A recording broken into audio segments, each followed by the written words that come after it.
The memory still haunts her dreams today. An elderly woman sits in her kitchen in Bavaria. Her weathered hands trace the rim of a coffee cup as she recalls something impossible. The enemy had given her fresh towels, clean ones, every single day. This woman was once Greta Mueller, 22 years old in 1944, a Luftwaffe signals operator. She had expected torture when the Americans captured her outside Normandy. Instead, they handed her soap. But let's step back. Let's understand how this impossible story began. The year was 1944. Germany was losing the war badly. On both fronts, Eastern and Western, German units collapsed like dominoes. Thousands of soldiers became prisoners. Among them were women, nurses, communication staff, auxiliaries, members of specialized support formations who had followed the Wehrmacht into occupied territories. Nazi propaganda had prepared them for nightmares. They were told they would face humiliation, mistreatment, even execution. Yet when capture finally came, especially in Western Europe, reality proved shockingly different. The late summer and autumn of 1944 brought Allied armies sweeping across France, into Belgium. As towns fell one after another, retreating German formations left behind small groups of women auxiliaries, often attached to anti-aircraft units or medical stations. Some were captured at field hospitals, others while tending communication equipment. Their capture usually came suddenly. Allied tanks rolled in faster than expected. In these moments of chaos, fear dominated everything. Stories circulated that female auxiliaries might be treated worse than men, singled out for vengeance, abused by soldiers eager to humiliate the defeated enemy. With war still raging, these women expected the worst. Instead, many were astonished when Allied soldiers treated them with strange combinations of firmness and politeness. Prisoners were searched, disarmed of any weapons or documents, then escorted to holding areas. One German nurse later recalled in her post-war memoir how she had braced for blows or insults. Instead, someone handed her a blanket against the evening chill. Another woman, a Luftwaffe signals operator, remembered how American MPs offered cigarettes to frightened women. A gesture so unexpected that it seemed unreal after years of propaganda. The initial shock of capture often gave way to confusion. These women had lived through relentless bombing raids, brutal orders from their own commanders. Yet here, in custody of the enemy, they saw gestures of humanity. Now let's jump forward to something even more shocking. The showers. Picture this scene months later. Captured German women being escorted into barracks containing washrooms and shower facilities. At first, suspicion reigned. They wondered if these showers were some sort of trick. Grim echoes of rumors about gas chambers circulated even among German personnel. But when warm water poured down and they received fresh towels, the disbelief was overwhelming. Ironically, it was the first time many of them had felt truly clean in months. The experience set the tone for what captivity would become: an unexpected world of order, routine, physical comfort that contrasted with the filth and scarcity of their collapsing homeland. The first days of captivity were not merely a transition from freedom to imprisonment. They were a journey from fear to astonishment. German women prisoners, conditioned to expect cruelty, found themselves in environments that upended their understanding of the enemy. What began with shock at capture soon turned into something deeper. The slow realization that Allied camps might offer levels of treatment and humanity unimaginable within their own collapsing Reich. But the real transformation hadn't even started yet. When trucks and trains carrying German women prisoners finally reached permanent POW camps, another stage of astonishment began. After long journeys through war-torn landscapes of northern France and Belgium, many expected barbed wire cages, harsh guards, crowded unsanitary pens. Yet in Britain and the United States, the Allies had established sprawling internment facilities that operated with surprising efficiency.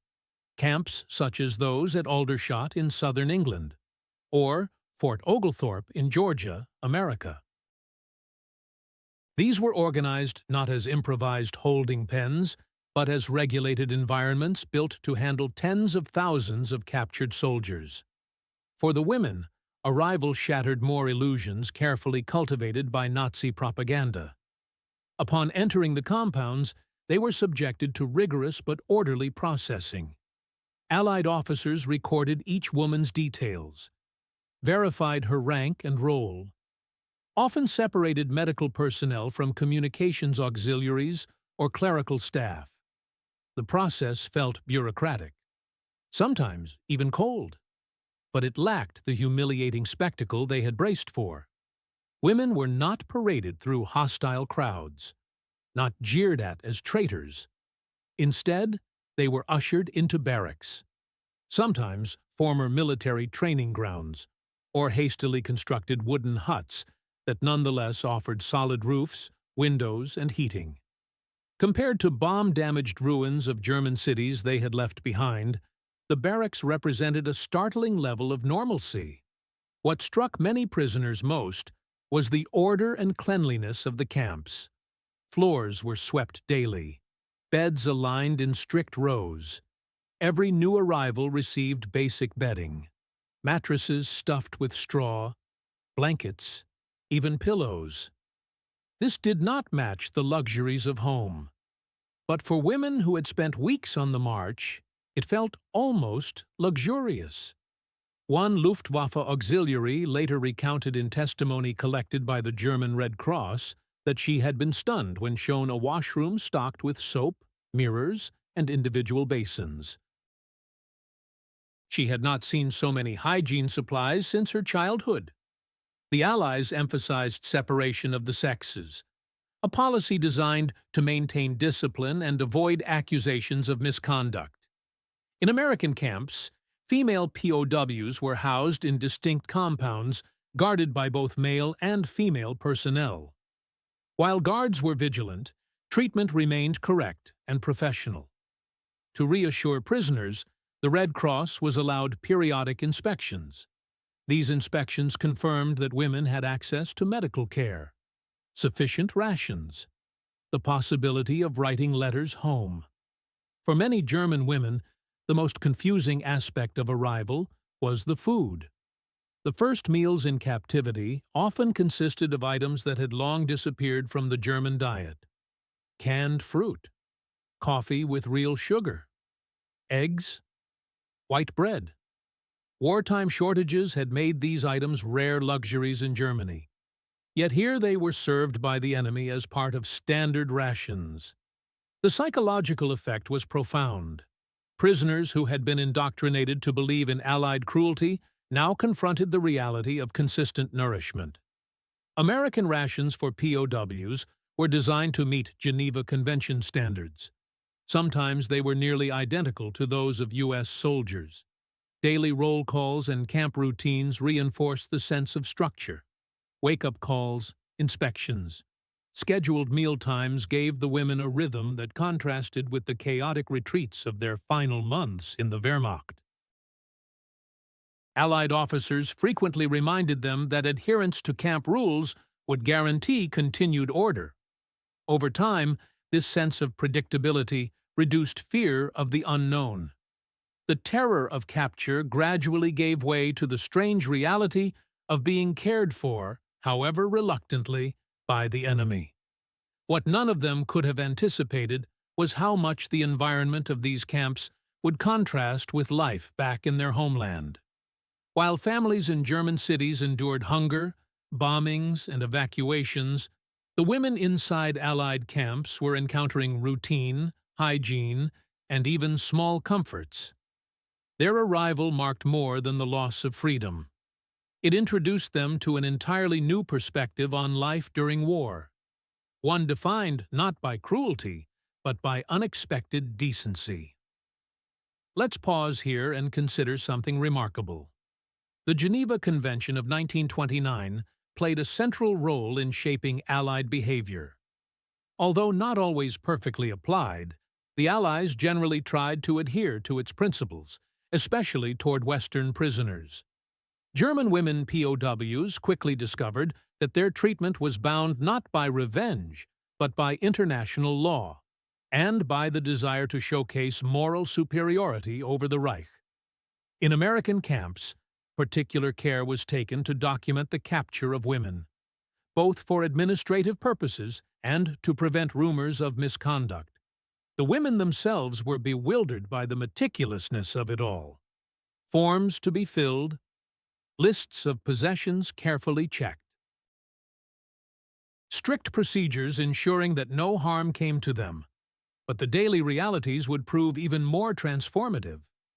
Once initial shock of arrival faded, daily rhythm of captivity began to define the lives of German women prisoners. What astonished them most was not simply the absence of brutality. It was the sheer attention given to hygiene and personal dignity.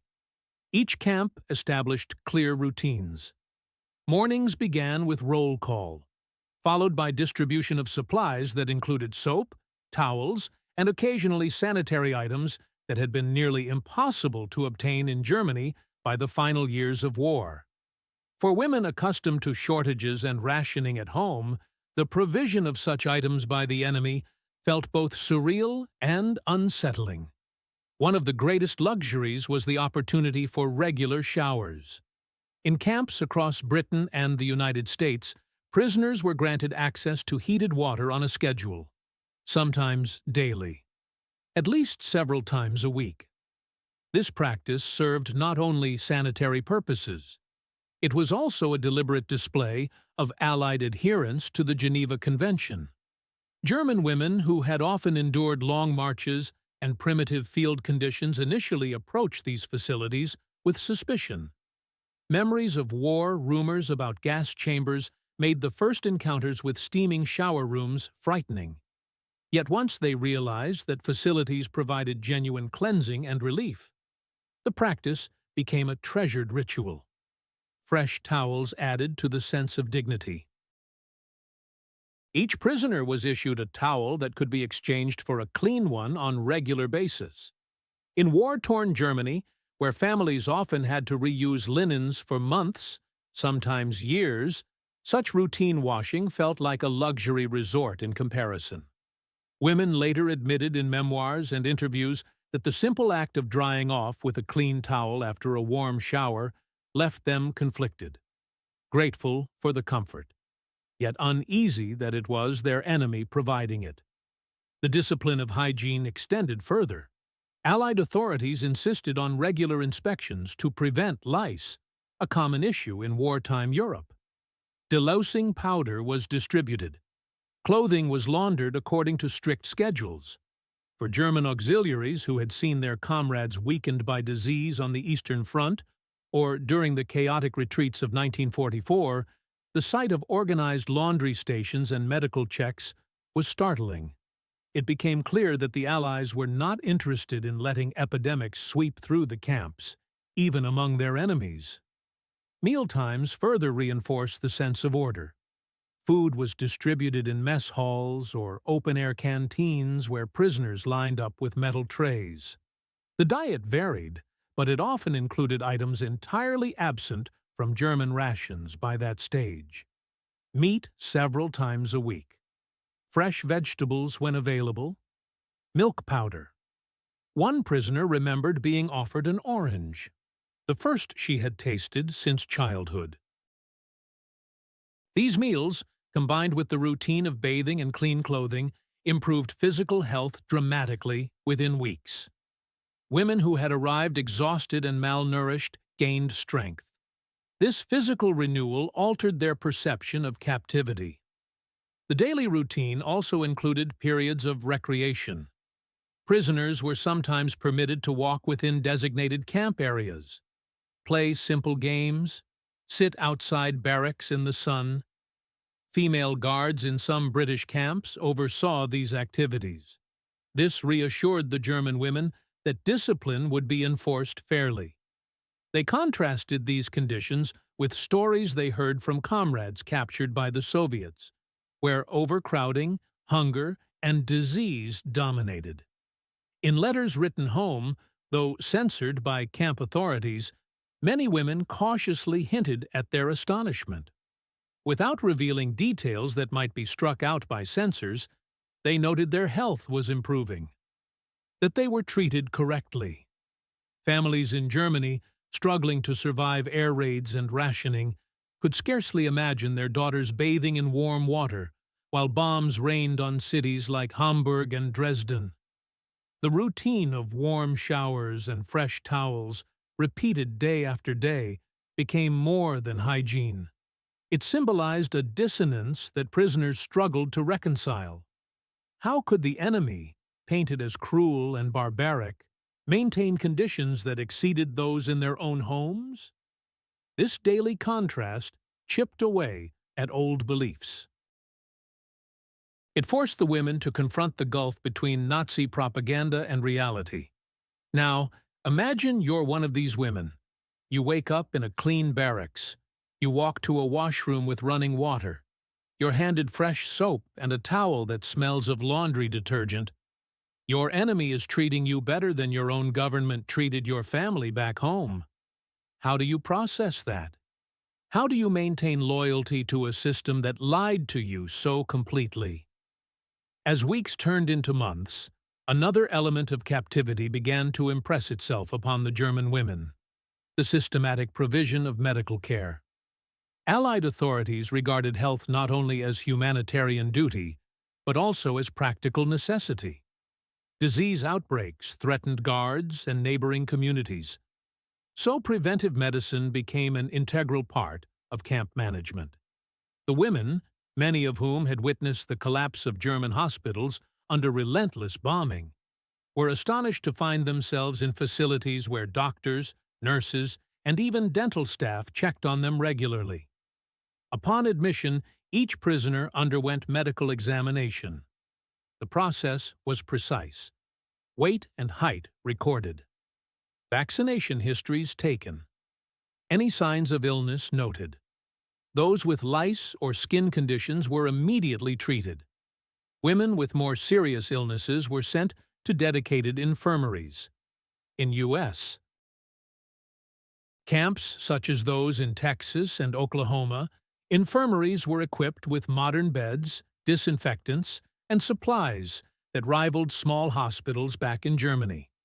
The women found themselves bewildered when American medics, sometimes assisted by German doctors captured earlier, provided them with treatments they had not expected to receive from their enemy.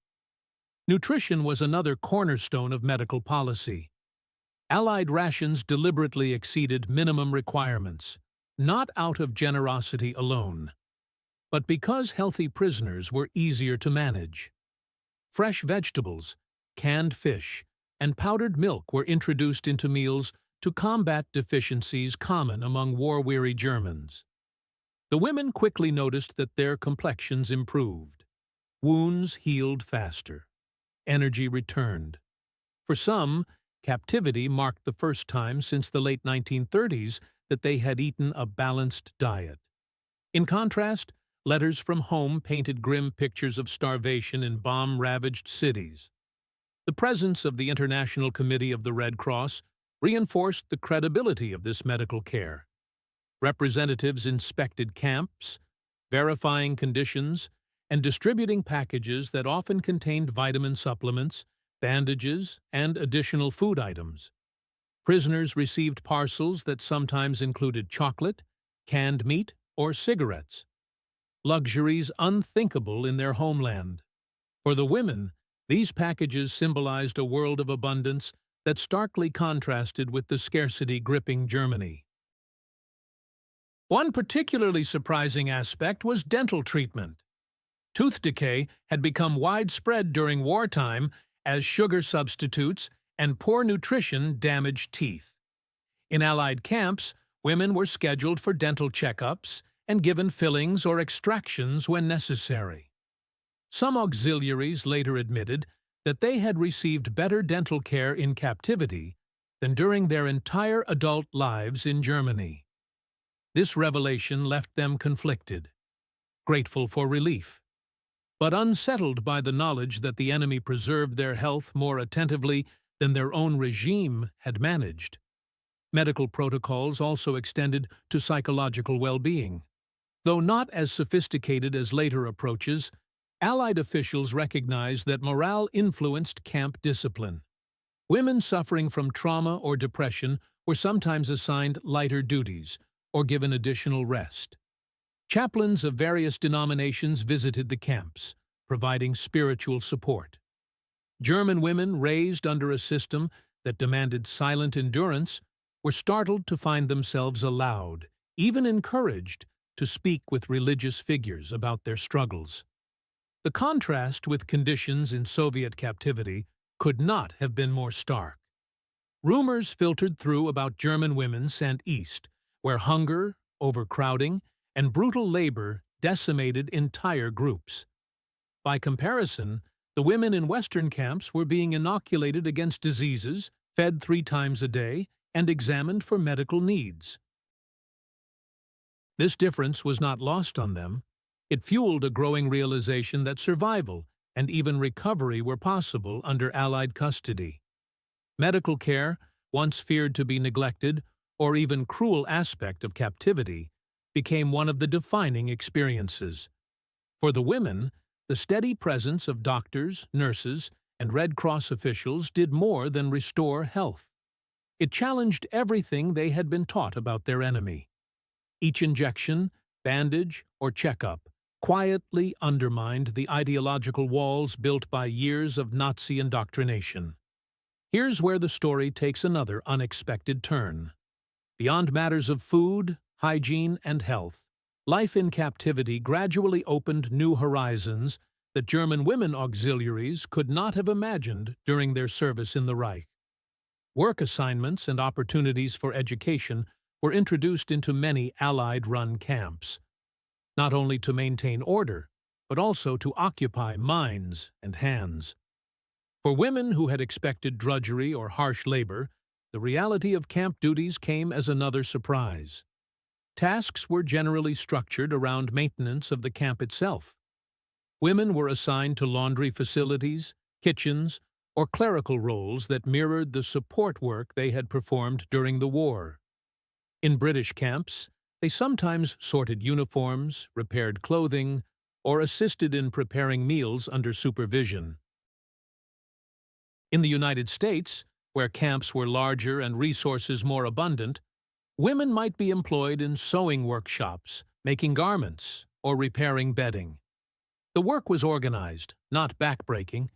It often came with small privileges, such as additional rations or extra recreation time. The Allies also recognized the value of education as means of reshaping attitudes.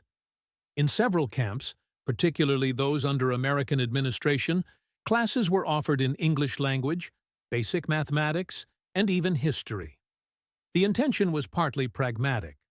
Teaching English could ease communication with guards, but it also exposed prisoners to perspectives beyond Nazi ideology. Female prisoners, many of whom had completed only limited schooling before the war, seized on these opportunities with curiosity. Some later testified that learning English phrases or practicing writing exercises helped them feel human again, rather than simply defeated soldiers. Religious and cultural activities further shaped camp life. Protestant and Catholic services were organized, sometimes led by German clergy who had been captured with their units. Choirs were formed. Music evenings were arranged where women sang traditional German songs alongside new material introduced by Allied chaplains. The cultural exchanges were subtle but powerful. Hearing American or British hymns contrasted sharply with the militarized marches of the Nazi era. It offered a gentler rhythm that slowly expanded the women's world view. Red Cross volunteers occasionally delivered reading materials, translated novels, magazines, or even newspapers, carefully screened by censors.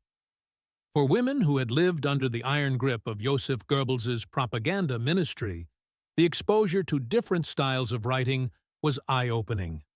While the content was limited and controlled, it carried tones of openness and diversity absent from the monolithic narratives of the Reich.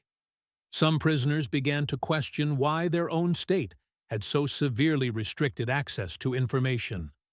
Work also intersected with community building. In the sewing rooms or kitchens, bonds formed among women who had come from different branches of service. Luftwaffe auxiliaries, army nurses, administrative staff. Freed from the rigid hierarchies of the military, they shared stories of home, exchanged survival strategies, created small support networks. Camp life thus became not only a place of confinement, but also of unplanned solidarity. For the Allies, these activities had another purpose: to demonstrate the superiority of democratic order and humane discipline over the authoritarian control of Nazi Germany. The very fact that prisoners were allowed to learn, sing, or engage in relatively free conversation stood in deliberate contrast to the coercion of the totalitarian regime they had served. German women themselves often sensed this contrast.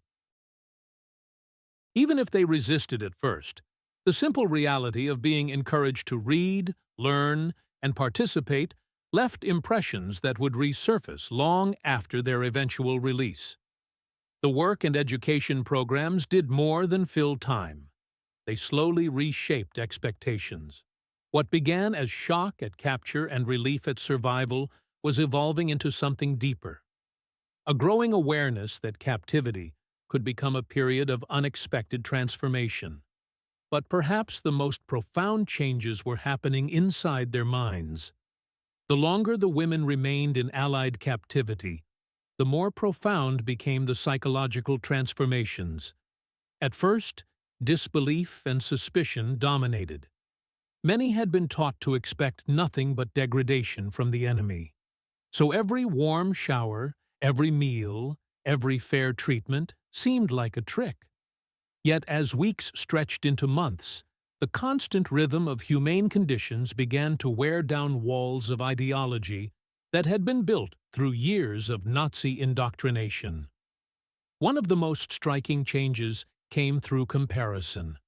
The women knew, often from letters or Red Cross reports, that their families in Germany were enduring unimaginable hardship. Bombings reduced cities to rubble. Food lines stretched for hours. Entire neighborhoods lived without running water. By contrast, the women in captivity had regular access to meals, medical care, and clean barracks. This inversion of expected realities ate at their sense of loyalty. Could it truly be that the enemy treated them better than their own leaders had protected civilians back home? The psychological tension was amplified by exposure to Allied information. Camps frequently displayed posters or distributed carefully selected news bulletins highlighting German defeats and Allied advances. Prisoners were reminded that the Reich was collapsing, that Hitler's promises had led only to ruin. Some rejected this as manipulation, clinging fiercely to nationalist pride. But others, especially younger auxiliaries who had never known anything outside the Hitler Youth mentality, began to question. If the enemy cared enough to provide food, warmth, and medical care, then perhaps the image of the Allies as barbarians had been false. Personal interactions reinforced these doubts. Some women recalled American guards joking with them or showing photographs of their families back home. British officers often kept strict formality, but refrained from unnecessary cruelty. These small gestures humanized the enemy in ways Nazi propaganda had sought to prevent. A Luftwaffe signals operator later admitted in an interview that she had been bewildered when an American guard lent her a book, insisting she return it when finished. That act of trust unsettled her far more than punishment ever could have. The psychological effect of hygiene itself should not be underestimated.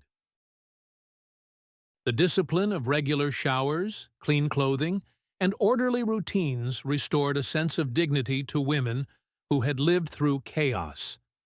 In an environment where survival was guaranteed and physical needs were met, space opened for reflection. Some began writing personal diaries, recording the contradictions they felt between what they had been told about the enemy and what they now experienced daily. Another factor was the erosion of fear. At the moment of capture, many had been terrified of abuse or execution. Months later, that terror had faded into something almost resembling security. Safety behind barbed wire was a strange notion. But for women who had seen the devastation of retreat and air raids, captivity became synonymous with stability. With fear diminished, the ideological hold of Nazism weakened. Loyalty to Hitler had thrived on fear of the enemy. Once that fear dissolved, so too did the aura of invincibility around the regime. Differences also emerged within the prisoner community. Some women clung fiercely to Nazi beliefs, accusing others of weakness or betrayal. Yet even among them, the comforts of captivity created quiet dissonance. To condemn the Allies as inhuman while drying oneself with a fresh towel after a warm shower demanded mental acrobatics that grew harder each day. Younger women in particular proved more open to reconsidering old dogmas. By late 1945, after Germany's surrender, the psychological shifts became even more pronounced. News of Hitler's suicide, the collapse of the Reich, and the trials of Nazi leaders reached the camps. For many, captivity now felt not like humiliation, but like survival. The enemy's unexpected fairness had become a mirror, reflecting the hollowness of the ideology they once served. What had begun with astonishment at warm showers and clean towels had evolved into a profound questioning of loyalty, identity, and the very foundations of the beliefs they carried into war. The final chapter of their captivity brought new complications. As war drew to a close in May 1945, the atmosphere inside camps shifted from uncertainty to anxious anticipation. German women prisoners now faced a new question. What would happen when they were repatriated? For many, the thought of returning to a shattered homeland was both source of hope and dread. Letters home, permitted under strict censorship, provided fragments of information about family members, destroyed cities, and shortages. These notes were often heavily redacted by censors, but even the briefest sentences revealed the devastation awaiting them in Germany. Mail became a lifeline. Women wrote carefully, avoiding details of camp life that might be struck out. Yet they attempted to reassure parents and siblings of their health. The very act of being able to correspond with family astonished them. Nazi propaganda had insisted that Allied captors would never allow such privileges. Some families themselves, starved of news, were stunned to receive postcards bearing their daughter's handwriting from as far away as Georgia, Texas, or the English countryside. The knowledge that their children were alive and, judging by tone, cared for, brought bittersweet relief. The specter of Soviet captivity loomed large. Word trickled through that many Germans, including women, who had fallen into Red Army hands, were subjected to forced labor, long marches, and appalling conditions. Rumors of mass deportations to Siberia circulated widely. By comparison, those in British or American custody recognized their relative fortune. Women sometimes expressed private gratitude for having been captured in the West rather than the East, a thought they would never have admitted openly while still in uniform. Repatriation, however, was not immediate. Allied policy dictated careful screening to identify possible war criminals, political functionaries, or individuals suspected of Nazi Party leadership. For most women auxiliaries, radio operators, nurses, clerks, the wait became a test of patience. They lingered in camps for months, even years, after the war ended. During this period, the contradictions grew sharper. They were technically free of danger, yet still confined behind wire, fed daily and cared for. The delay only reinforced the sense that captivity paradoxically provided more stability than the ruined homeland to which they would eventually return. Some were transferred to labor units where they contributed to agricultural work or minor reconstruction efforts under Allied supervision. In Britain, German women were occasionally employed on farms, harvesting crops under guard. Reports described them working in fields, eating sandwiches of bread and cheese at midday, and receiving wages in the form of camp canteen credits.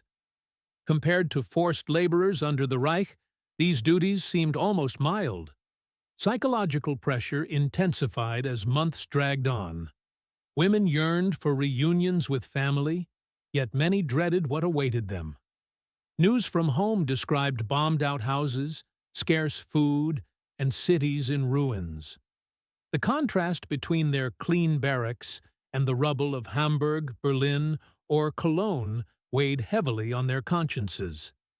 Some admitted guilt at living more comfortably in captivity than their mothers and children did in Germany.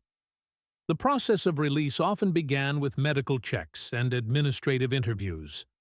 Each woman was evaluated for health, questioned about her wartime role, and sometimes required to sign statements affirming she had not been a member of criminal organizations.